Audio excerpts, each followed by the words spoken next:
Hey all, hi and welcome to Music Industry City's daily news broadcast. I'm Peter Schwing and this is where we scour the World Wide Web for music business news that we find important and hopefully you do too. I will be starting very shortly, but first I want to welcome all the viewers on YouTube, Twitch, DLive, and Facebook. And I'm going to start pinging some people in here. Okay, and let's make this happen. Let's get some people going, some people talking and everything. Doug, all right. Marv, all right. Some of these people, yeah, it's a little early on the West Coast there. Let's see. I want to get Chris going. All right. So how this works as I pull up an article and read key sections from it, I will then open up the floor to a 5-minute discussion. For the video viewers, you can type comments and questions at any time. For those in Clubhouse, feel free to raise your hand during the topic if you'd like to come on stage to talk. Please note this is being simultaneously live streamed on YouTube, Twitch, and others, and being recorded. If you're not comfortable with that, please do not raise your hand. After we go through the 3 headlines, I will open the floor for continued discussion on the topics for the remainder of the hour. If you enjoy this and want to tune into all our programming and networking events, follow our Clubhouse group at Music Industry City or on your favorite podcast player, video network, or socials. And you can register for free at musicindustrycity.com to get the weekly schedule. If you'd like to be a guest or submit music to one of our listening sessions, slide into my DMs to find out more. All right, so we're going to get started in just a moment here. I'm going to queue up the first article we have. We're going to be talking about ASCAP. ASCAP's collections rose to $1.3 billion in 2020, with huge streaming gains offsetting music business closures. That's an article from Variety, and then there's Triller Network acquires Verzuz, an exclusive. So I'm not sure why this is not showing up in here. Let's see what's going on. All right. Okay, so this should be a public room. I'm not sure why. All right. Let's see. Search room. Okay. All right, we're going to get going. Just 1 second. Sorry, just a little bit of technical stuff going on. All right. And so we're going to be talking about ASCAP's collection rose. This is from Variety. We're also going to be talking about the Triller Network acquires Verzuz. That was on Billboard. And DistroKid announces a Snapchat alliance, and that's on CompleteMusicUpdate.com. So I do need to see why this is, it seems like, all right, interesting. This is really weird. Okay, so let's get right into it. I'm going to kick this off here. First article up here is going to be the ASCAP collections. And my technical, why is my, it's good old technical things. I'm trying, it's like all of a sudden my mouse just stopped working. It is charged, but let's plug it in and make this better. There we go. Sometimes those damn mice, they're pesky mice. So let's see what we have going on. Let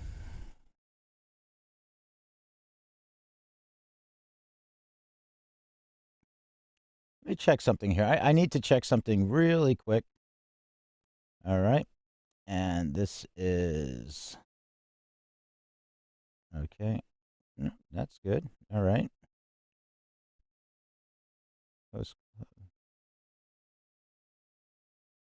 All right. Cool. Wonder why this is...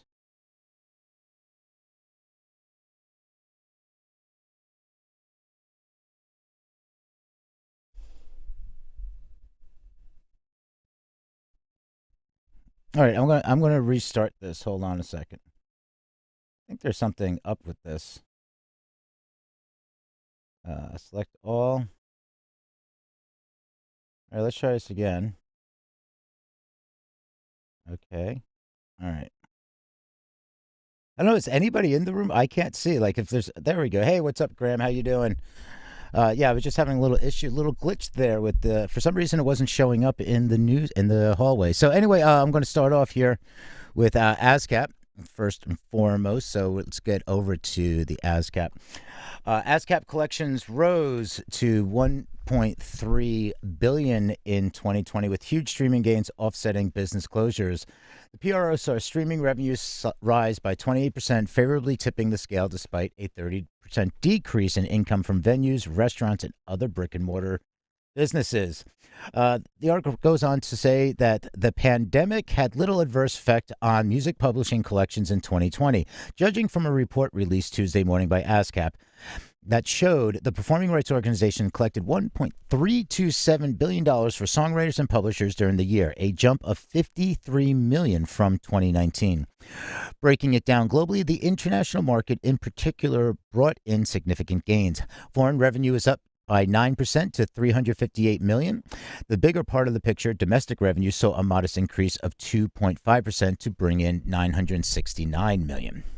ASCAP pointed out domestically, huge gains for audio streaming revenue offset almost equally massive losses of income arriving at the largely shuttered businesses that usually play music as part of their everyday existence.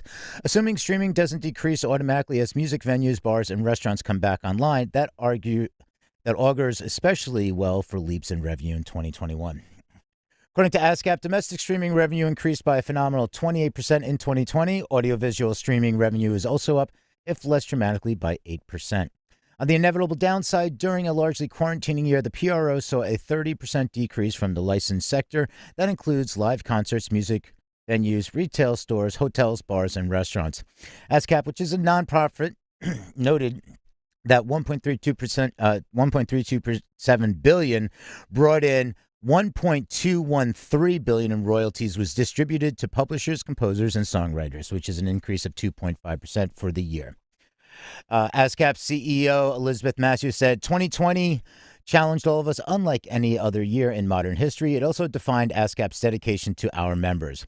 That meant strengthening our commitment to our mission to serve our songwriters, composers, and music publishers by taking every step necessary to secure their livelihoods and careers. Inspired by our members each and every day, the ASCAP team proved that innovation, efficiency, and progress really can be escalated in a crisis. Said Paul, pandemic, and to deliver the financial security and support that music creators need to survive the crisis of our lifetime. Their work will have an impact for years to come, and as an ASCAP member, I am deeply grateful. As part of its annual report, ASCAP pointed out the addition of 58,000 new members to its 800,000 plus roster of writers and publishers. The org also put a spotlight on how its Fight for Change initiative looked to meet the racial focus of the year by raising money for Color of Change and the NAACP Legal Defense Fund, among other emphasis. Excuse me for a second. Have to take a drink there. I was having a hard time getting through that. Hey, what's up, Graham? Hey, Steve, how you doing? And Mike over there, I see you over on Twitch. What's the good word? How is everything going? If you have any comments or anything you discuss about ASCAP, you can have some comments, raise your hand, and then I am going to go move on to the Triller network. So what I want to do is invite, I'm trying to get Randy over here because Randy was talking about this. Randy, where are you? Randy. Okay, boom, use message. All right. Yeah, so I'm pinging Randy over here because I know Randy wanted to talk about this. So let's get the little soundbite. I'm going to start putting in little sound bites. Let's see if this works. There we go.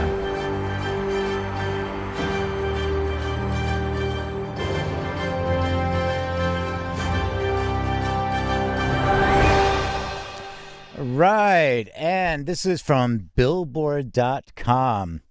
The Triller Network acquires Verzuz. This was an exclusive. So creators Swiss Beats and Timbaland joined the Triller management team and direct a portion of their equity stake to the 43 creatives who appeared on Verzuz. Verzuz, the popular live stream music platform created by Swiss Beats and Timbaland, has been acquired by the Triller Network, parent company of the Triller app. Under the terms of the agreement, the Grammy Award-winning producers and entrepreneurs will also join the Triller Verzuz management team to help oversee music and other company strategies. Financial details of the transaction weren't disclosed. However, as a result, Timbaland and Swiss Beats have become large shareholders in Triller Network and in turn have allocated part of their equity stake to the 43 performers who've appeared on Verzuz to date. Performers coming aboard as shareholders and partners include John Legend, DMX, Alicia Keys, Ashanti, 2 Chainz, Rick Ross, Too Short, Patti LaBelle, Gucci Mane. This article, I'm not going to go through all 43 names. Check out the article on Billboard. But let's get to more of the meat of the article here. Quote, there is no more disruptive and innovative brand in music today than Verzuz, says Bobby Sharnavitz. Vesht, which I'm totally butchering that name, executive chairman and co-owner of Triller, in an announcement of the acquisition. Quote, both Triller and Verzuz share the artist first, music first vision. We view this acquisition as more of a partnership than an acquisition. As Swizz, Timbaland, and the other 43 artists who are all becoming shareholders and partners in Triller Verzuz from this day forward become our voice, end quote. They also noted, and Ryan Kavanaugh also jointly noted, quote, in our generation, Verzuz has made a bigger impact on music than any other company we know. With this acquisition, Triller continues its evolution to be at the center of culture and the center of music. Who better to help shape Triller's music future than the top artists in the world, overseen by Timbaland and Swizz? Swizz Beatz and Timbaland added, quote, this is a momentous occasion not only for Verzuz and Triller, but the music business as a whole. By putting Verzuz in the Triller network ecosystem and expanding the Verzuz brand to be side by side with the powerful Triller app, we will be able to continue to grow and evolve the music business as a whole, and we have been doing. To have partners in Triller who share our vision, specifically to celebrate and elevate the amazing artists who continue to shape culture around the world and give the consumer more direct access, is game changing. All right, so global firm. So we always, we have to have part of, the people that are investing in this. Global firm PJT Partners advised Verzuz on the transaction.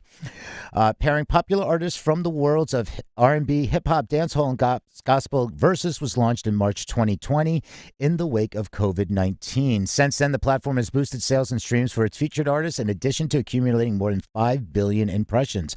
Verzuz has also expanded into sports with its recent NFL collaboration, NFL Pro Bowl Verzuz. Future plans include more sport verticals as well as ventures into comedy and live events. In addition to its Triller app, whose create and share videos technology has been utilized by athletes, celebrities, and artists such as Cardi B, Marshmello, and Roddy Ricch, the Triller network has created campaigns with Pepsi, McDonald's, and L'Oreal, among other brands. It's also home to Triller TV and Triller Fight Club. So if there's anything you want to chime in, Steve. Steve's over on Twitch there, and saying yes. So what we have is, not on Twitch. He's over on Facebook. Steve, yeah, we covered this whole Triller, and yeah, Triller, the art, they were, it wasn't really confirmed, but people were saying that they overinflated their numbers. Triller was saying like 60 million. And then they were overinflating, and then it was saying like, it was really more like some sources were saying, and that were insider sources were saying like 1 to 3 million monthly active users. I mean, if you look at the feed, I'm not sure you can really say there's 60 million people using that, because I've looked at the feed and it's not super active like you would expect if there were 60 million people in there. And yeah, I mean, the licensing thing, that was very interesting with Universal, the public war. And it was like, the comments going back and forth. And it was like, basically someone like, this is delusional. I feel like I'm in an episode of Punk'd, and I'm waiting for Ashton Kushner to come out. So yeah, there's a lot going on. And then that was also, I mean, if you remember that with Triller and Universal, it was also what they were saying is that was announced on a Friday. So that went across the newswire on a Friday. And on Monday, Universal made a big announcement. So they rolled out a press release that Monday they were, they just renegotiated their deal with TikTok. So, it's very interesting. Like, it's a lot of, game playing going on. This is going to be, I know Randy Nichols wanted to talk about this. He just said he's stuck on a call, unfortunately, so he can't come in. But if there's somebody that has, you want to chime in, just raise your hand. And I'm going to also move over to the next topic, which is DistroKid. So I'm going to grab a drink of water while you listen to a news stinger.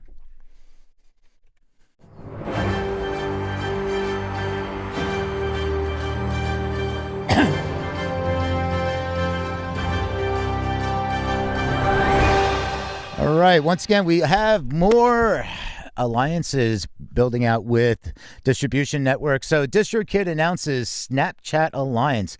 This came across the wire yesterday. This is from CompleteMusicUpdate.com.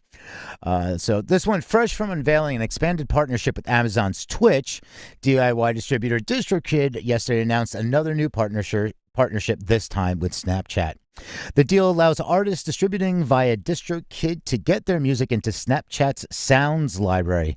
That's the service Snapchat added last year to allow Snapchatters to more easily access licensed music to include in their videos into the inbuilt music libraries offered by TikTok and Instagram Reels.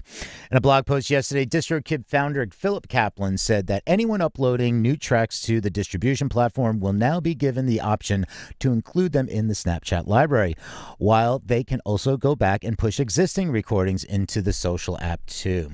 Quote, "It's one of the most popular apps in the world. More than 265 million daily active users send 5 billion posts to each other every day," Kaplan wrote. He also added, "We're excited to announce a partnership with Snapchat that makes it easy for DistroKid members to get fast-tracked into the Sounds on Snapchat library." And finally, adding, Snapchat is growing their music library over time, and we're excited to be the only distributor that can help independent artists get added. We hope you love it. Enjoy. All right, that's it for the articles on DistroKid and Snapchat. I find this really great. Tying this in, and if there's anybody has some comments on this, wants to raise their hand, join in, feel free to raise your hand, and everybody over on the video land. So what's really interesting, what I like about this, I mean, to make it easier to get, artists, and especially a lot of like the DIY and independent artists use DistroKid to make it easy just by clicking a button and saying, yeah, add me to that. And so they can get more options for exposure and plays and streams. Here's the thing. Yesterday we talked about it, is that Billboard is now counting views, is counting video streams into their charts.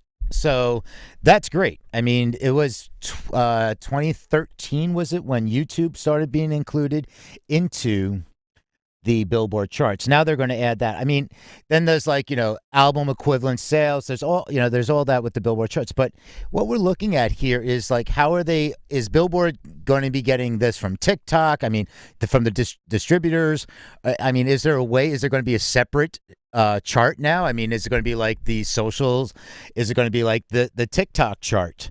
Is this, or is it all going to be included into one? So it's going to be really interesting to see, how, because people still rely on Billboard charts, mostly majors. That's it's that kind of pat on the back, and there's ways to get around it. And you hear like gaming the charts, and some things happen, but I'm not saying it's some kind of conspiracy theory, but there is like is it going to be something like, hey, I can get my music on there, create another bot to constantly play my video to get more exposure and to get more would it be considered like equivalent of a spin or a play?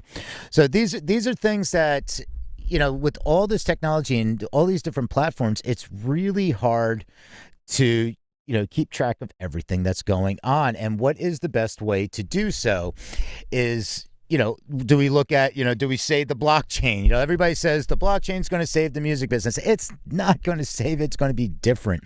It'll help in certain ways. It still comes down to who is going to allow access to what. And there's been conversations that have been going on, and I've heard in Clubhouse, and it's talking about saying like, oh, well, what, Spotify gives access, and, why can't they do daily or like minute by minute, real time data so you can project your revenue for the week. And it's like, things like that can happen, but it's a lot of power. All it is, computer programming and processing power.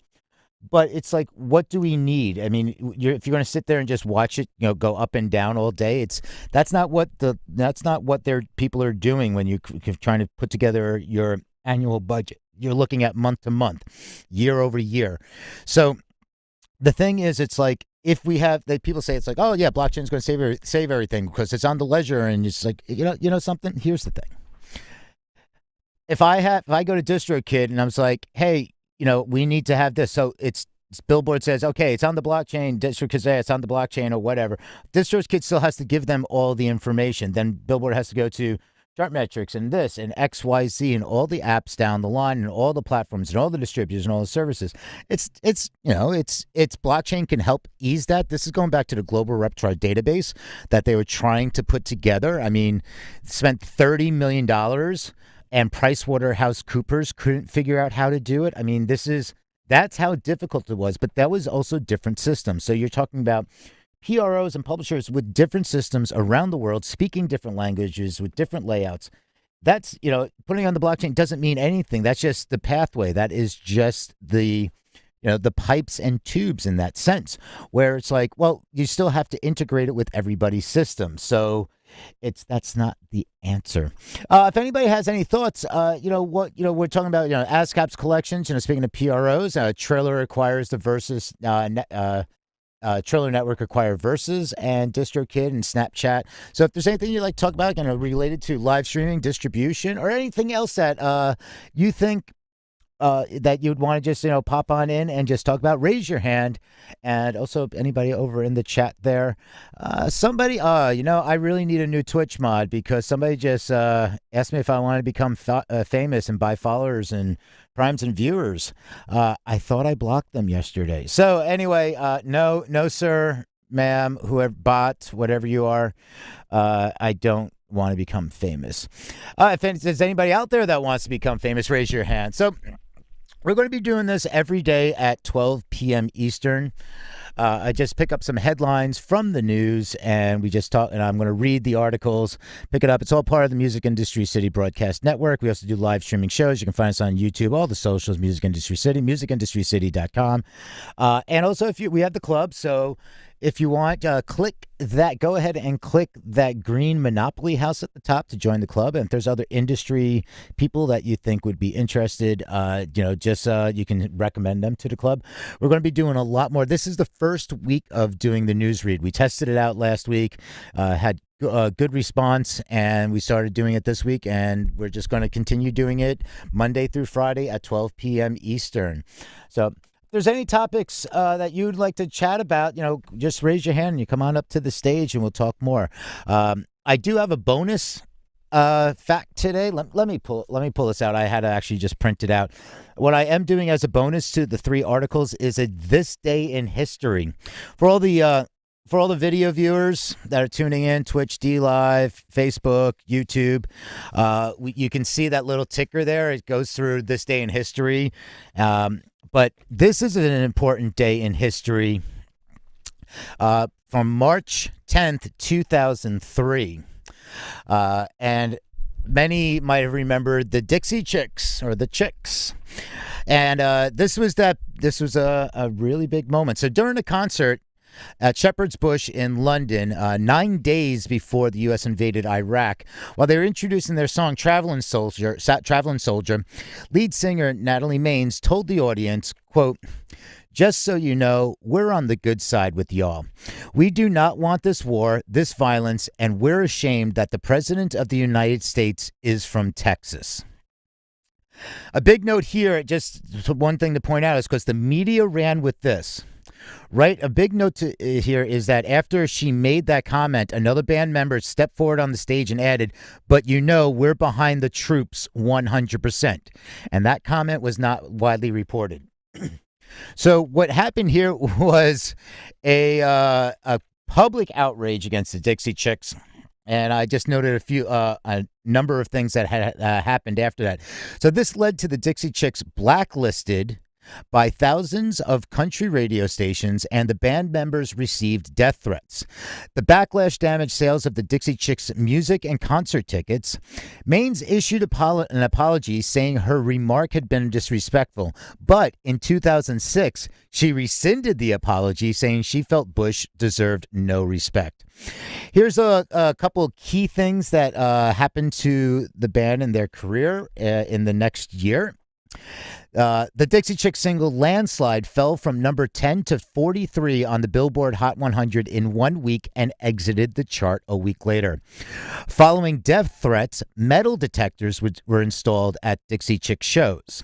On May 6th, which 2 months later, Colorado radio station KKCS suspended 2 DJs for playing their music. WTDR-FM in Talladega, Alabama, dropped the Dixie Chicks after more than 250 listeners called on a single day to complain about Maine's comments. Drink manufacturer Lipton canceled its promotional contract with the Dixie Chicks. McGuire's tour bus driver resigned in protest of their remarks. They had to be escorted by police to and from, to concerts to and from the airport. She also had to install 24-hour security outside her home, and trash was dumped outside Robinson's home. And The Guardian connected the blacklisting of the Dixie Chicks to a fall in female artists in the annual Top 100 country songs from 38% in 1999 to 18% in 2015. So this was, March 10th, on this day, 2003, when the Dixie Chicks officially started getting blacklisted. Here's the other thing to note, more of the happy ending side of things. They won 3 Grammys that year. Best Country Album, Best Country Instrumental Performance, and Best Country Performance by a Duo or Group with Vocal. So, that was one of the earlier times. The musicians always have been, have taken stances against the government and have been outspoken. You go back to the Vietnam War. We had an entire music genre that was outspoken against the government in the Vietnam War and the presidents. And this was something that, this one got really bad. I mean, you hear John Lennon was, being investigated by the CIA. I mean, you hear all these things, but this was big. And it was public. It wasn't like a hidden blacklist. It was out in the open. And, I think what happened is, the voting members in the Recording Academy, I might have just kind of said, hey, they've suffered enough. We stand with them. We support the fact of freedom of speech. And kind of gave them that, not saying they didn't deserve it, but I think made sure they got something out of it. And eventually they, the radio stations opened back up, but, there were still some that did not follow suit. So that was it. That was this day in history. Again, if there's anything you'd like to chat about, I'm going to wrap up shortly. But if you want to raise your hand or say anything in the chat, I'm going to be here just a few more minutes. We're going to do this every day at 12 p.m. Eastern. And you can find out more at musicindustrycity.com and on your favorite socials, Music Industry City. All right. So, this was good. Good, nice little half-hour update. And I think we're just going to wrap it up from here. So, everyone, have a great day. I see Graham, Daddy, Leo. All right, everybody. Steve, I see you over there in Facebook land. All right, have a good one, and we'll see you tomorrow. Oh, yeah, we're doing something tonight. Yeah, 9 p.m. Eastern tonight. We're doing an artist career social. It's kind of like you hang out, and we're just going to bring people up, and you have an open discussion, talk about your career. We're going to help things like, if you're stuck. It's more an informal get-together, and, you never know who's going to show up to this one. So, all right, see you tonight at 9, and see you tomorrow at 12, and this is all p.m. and Eastern. Have a good one. Bye-bye.